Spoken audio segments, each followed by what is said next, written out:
telling you right now that something is really wrong. Really wrong. The world will find out soon. Because it's not just about us, it's about you too. Parents that don't need to do this by themselves, okay? So I'm sorry that I'm getting super emotional, but I'm tired. and I miss my dance kids. And I know I miss me. I miss who I was.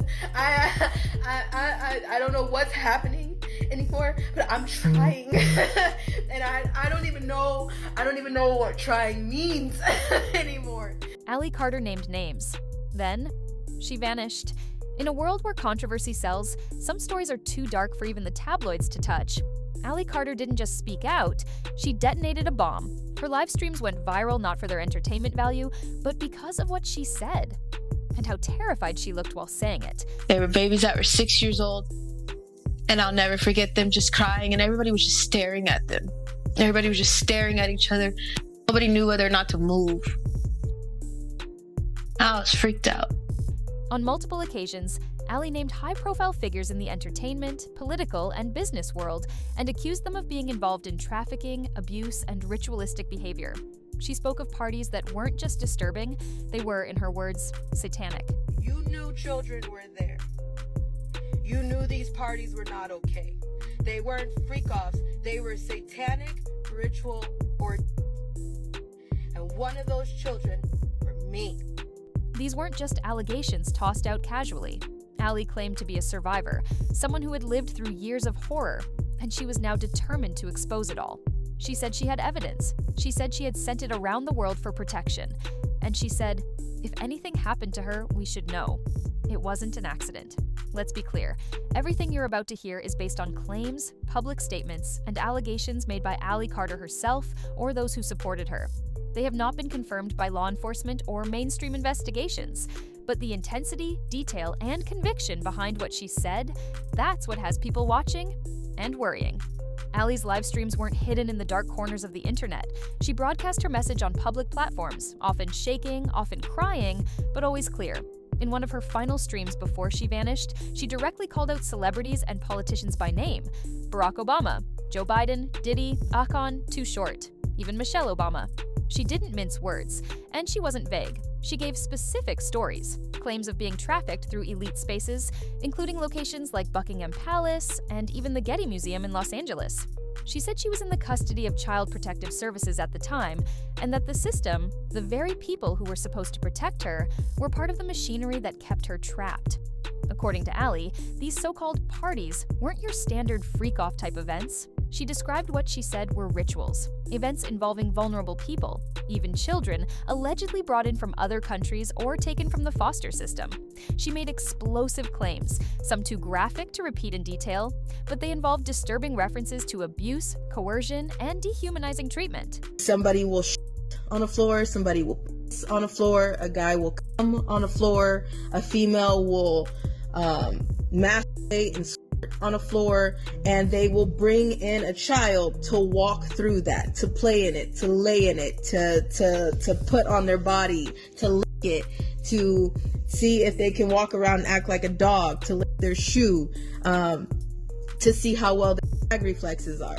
At one point, she even mentioned the controversial and widely speculated topic of adrenochrome, something often dismissed as internet conspiracy fodder, but which she insisted was very real and tied directly to what she had witnessed. What made these videos so haunting wasn't just the content, but the way Ally delivered them. She wasn't trying to go viral. She wasn't smiling. She looked worn down, exhausted, terrified. She warned viewers that if something happened to her, if she died in a car crash, a house fire, or an overdose, to not believe it. She made it clear. She thought she was being hunted, and the truth is, she might have been. After months of explosive videos, Ally Carter suddenly went silent. Her social media went dark. No more live streams, no more updates, just gone. People close to her said there were no ransom demands, no threats sent to family, nothing. It wasn't the kind of disappearance that suggested a scam or a hoax. It felt real. And that's when the online speculation exploded. Ally's supporters and fans started sharing clips, reposting her videos, and demanding answers. Her disappearance became a central piece of the story, a potential confirmation of everything she said. Because in their minds, why would someone with this much dirt just disappear? Unless someone wanted her gone. But Allie didn't walk this road alone. In the days and weeks following her disappearance, two familiar names started speaking out: Katt Williams and Jaguar Wright. Now, if you know anything about Hollywood's loudest critics, these two have long histories of calling out the industry. Katt Williams, in particular, is known for his blunt takes and refusal to play nice with power players. He's gone on record before talking about parties that don't feel right, people that move shady, and secrets that go unspoken. He's never been afraid to lose a gig if it meant telling the truth.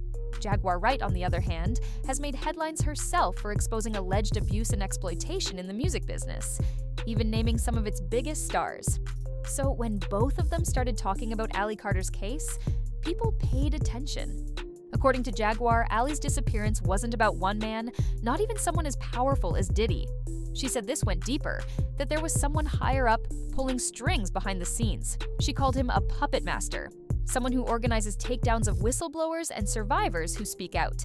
She claimed Allie had been targeted for elimination, not because she lied, but because she told the truth. Katt Williams didn't hold back either. In a live stream, he alluded to the fact that Allie wasn't missing by chance. He implied she had already sent people like him evidence, that she knew what might happen, and she prepared. He didn't drop names. He didn't get into the details, but the fact that he spoke at all made the internet go wild. Katt has been notoriously careful about what he says publicly. When he chooses to speak, it's for a reason. The connection between Allie Carter, Jaguar Wright, and Katt Williams lit a fire online. Viewers began comparing stories, watching old interviews, and trying to piece together whether Allie was the latest victim in a long line of truth-tellers who mysteriously disappeared. It didn't help that just a few years back, Katt himself was the victim of what he said was a targeted home invasion. He claimed 7 men broke into his home while he was sleeping, and that ever since, he'd been wearing a bulletproof vest to bed. Whether or not the two incidents are connected is up for debate. But the fear, the paranoia, it's all too real. What adds even more weight to this situation is the pattern.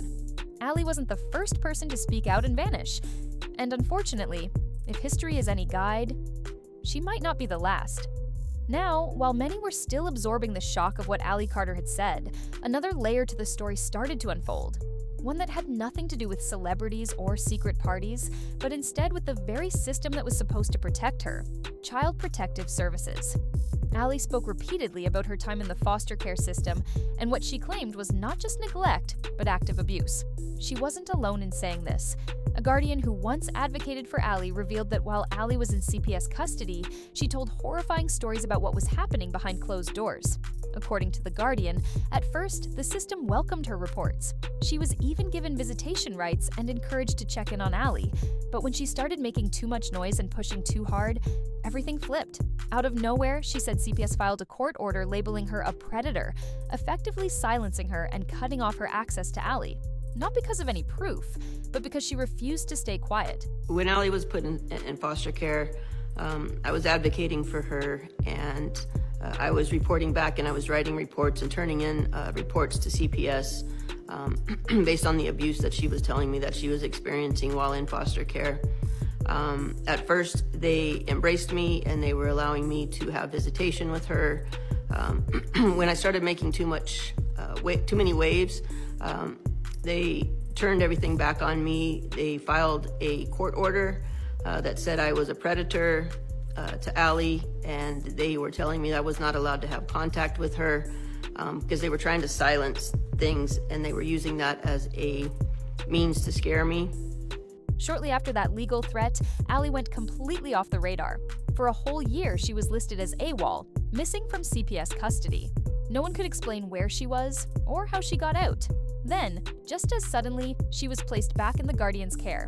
The same person CPS had previously called dangerous was now considered a safe, stable home. That about face, that inconsistency, it raises major questions. Either CPS made a mistake in accusing someone of being a threat, or they were using legal pressure to control the narrative. Neither option is comforting.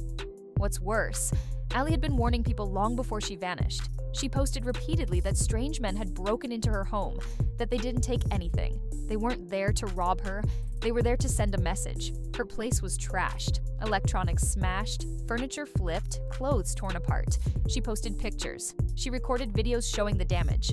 And in her captions, she said clearly, They know where I live, and they're getting closer. Don't believe me? Here you go. What once was a full house, we were still paying rent on our house. What we were doing this whole time was moving everything because our house is gone. Our house is gone. Whether you believe everything she said or not, it's hard to ignore that kind of fear. One of the most emotional messages Allie ever posted didn't even focus on the abuse itself. It focused on the silence, the betrayal. The people she thought would support her, activists, advocates, media platforms, were instead too busy arguing among themselves. She spoke out against online creators who were more interested in clicks than truth. She said she felt re-victimized by people using her story to boost their own agendas, only to toss her aside when things got uncomfortable. That emotional breakdown hit a nerve with many viewers, because it didn't sound like someone chasing clout. It sounded like someone breaking under pressure, someone who felt abandoned. She also revealed that her personal information had been leaked online, her home address, her license plate, even information about people close to her. She said that certain organizations, allegedly tied to known figures in activism, had exposed her whereabouts. That kind of exposure can be dangerous, especially for someone claiming to be the target of powerful people. And then came the darkest part of her story, the so-called auctions. In multiple streams, Allie described what she said were underground markets where victims were displayed and sold. She gave disturbing, detailed descriptions of how buyers would inspect people like products, checking teeth, cavities, even genitalia. Some victims were allegedly tied to walls, others made to perform in front of potential bidders. She said she saw children as young as 6. She remembered their faces, their cries. She remembered holding one of them, and then being forced to hand her over.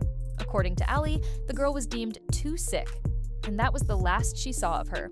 Now, whether you personally believe these events happened or not is beside the point. The point is that Allie spoke these words out loud, publicly, with the knowledge that she could face serious consequences. If it was all fiction, why risk everything? And what about the people who listened? According to some reports, before she vanished, Allie had already sent files, photos, and recordings to people she trusted. Names like Jaguar Wright and Katt Williams have been floated, not as accomplices, but as protectors. If that's true, then there may still be more information out there, more evidence waiting to be revealed. But until it is, we're left in limbo. Katt Williams, to this day, has never denied the connection. In fact, during his own interviews and stand-up appearances, he's repeatedly hinted at deeper corruption in Hollywood, contracts people shouldn't sign, parties people shouldn't attend, and behaviors that would ruin careers if made public. So, where does that leave us? We know that Allie Carter posted real live streams, made real allegations, and disappeared under real circumstances. We know that her videos gained traction across the internet and were reposted by thousands of viewers, many of whom found her claims too disturbing to ignore. We know that public figures like Katt and Jaguar amplified her story, not as tabloid gossip, but as a warning. And we know that since going silent, Allie Carter hasn't posted a single update, nor has any credible source confirmed her well-being. If even a fraction of what she claimed is true, then this case isn't just another internet mystery, it's a warning sign, a reminder that in the age of viral exposure and digital footprints, people can still be erased. That truth, or even the pursuit of it, can still come at a devastating price. And maybe that's the most unsettling part of all, not just what Allie Carter said, but what happened when she said it. So now we're left with questions. Where is Allie Carter? Why hasn't she come forward? Did she go underground to protect herself? Or was she silenced? And if she was, who else is at risk? Let us know what you think in the comments. Do you believe Allie's story? Do you think she was telling the truth? Or was it something else entirely? We want to hear from you. If this video opened your eyes or gave you something to think about, don't just scroll away. Like the video, subscribe to the channel, and hit that notification bell so you never miss another deep dive into the stories others are afraid to tell. This is the truth they don't want you to hear. And we're just getting started.